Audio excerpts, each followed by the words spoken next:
So hi, I am Tony Fullerton, one of our grad assistants here in the Hines Institute. I'm Eileen Cordero, one of the interns here. And today we have a special edition of the Ionavation Podcast. We are here with Yassan Osbourne. She is a registered nurse as well as has over 4 years of experience in aesthetics and health wellness. So thank you for being here with us today. Thank you guys for having me. Thank you. So how did you feel after doing that presentation in front of everyone, talking about your experience? Actually, it was very inspiring, the questions that I had. It actually gave me a lot of things that I like. It motivated me a lot. The questions, the energy, and it's a true inspiration. And like one question I had after hearing all of your experience is that how did you really find your niche in aesthetics and wellness? Listening to my clients, and then based on the things that my clients talked about, I was able to like add on or tweak and kind of like create packages and programs for that. And so can you like walk us through just your entire business as a whole? Okay, so it's a medical spa that does an array of services such as skincare, Botox injectables, facelifts. On the wellness side, I do weight loss, IV hydration, and also women's health such as vaginal rejuvenation, testosterone replacement, and so forth. And it's like, what are some like misconceptions that people have about like aesthetics and wellness as a whole? That it's for the people who want to look fake. So that's like one of the biggest ones. But aesthetics doesn't have to look like that. I feel like a lot of those looks are patient preferences and also providers who allow them to look like that. So it's a bigger world, and there's other things that you can do in aesthetics that is not necessarily just Botox and fillers.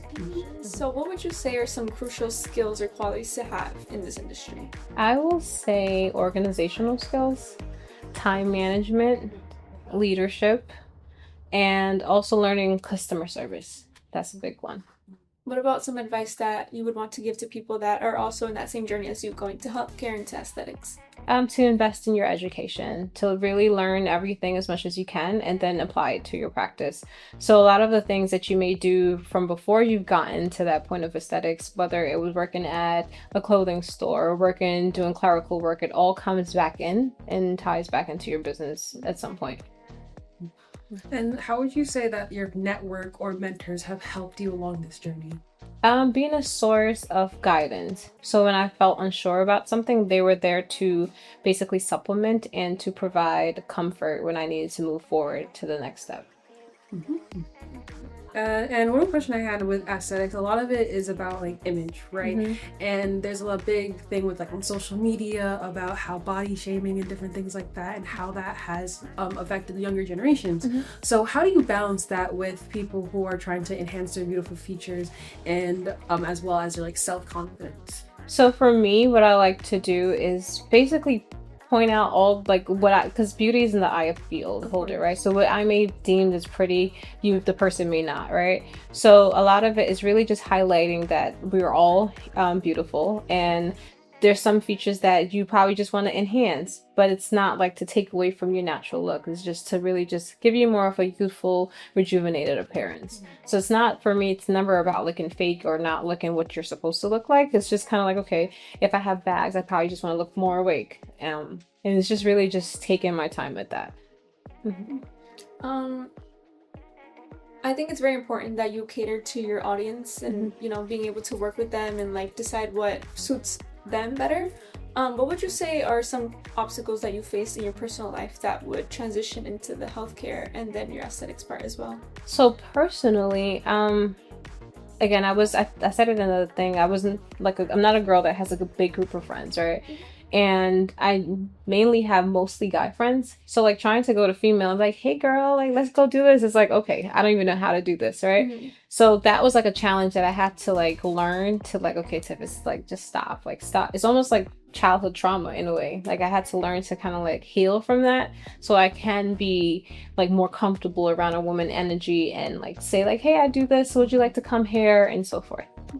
And what advice would you give to someone who, because you put in your work to be a registered nurse, and then you saw this other area where you could put your time and energy to? What advice would you give to someone who's in that same position, that they're in a specific field but they see an opportunity for something? Go for it.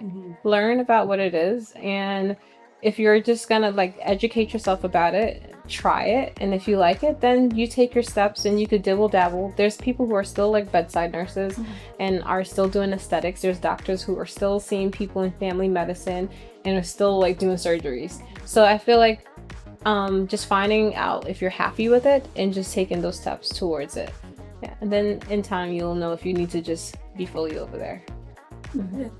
Well, thank you so much, Yassin, for joining us today. It was a beautiful e-talk that you gave, and thank you for this fireside chat as well. Thank you so much. If you would like to plug in your social media so we can follow you and stay tuned. Yeah, so follow me on Instagram at Yasthetics NYC, spelled YASTHETICS Thank you.